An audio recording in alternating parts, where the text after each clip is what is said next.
Hello and welcome to our channel. In today's video, we'll guide you through enabling the button Zoom and Move controls in the Flightradar24 app. This feature enhances your map navigation, allowing you to zoom in, zoom out. First, open the Flightradar24 app on your phone. Next, look at the bottom left corner and tap on the Settings icon.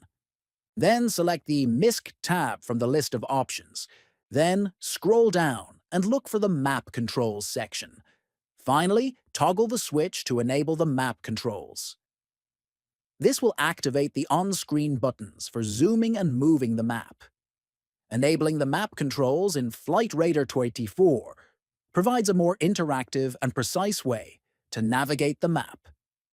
If you found this video helpful, please give it a thumbs up. Share it with fellow aviation enthusiasts, and don't forget to subscribe to our channel for more tutorials. Thank you for watching,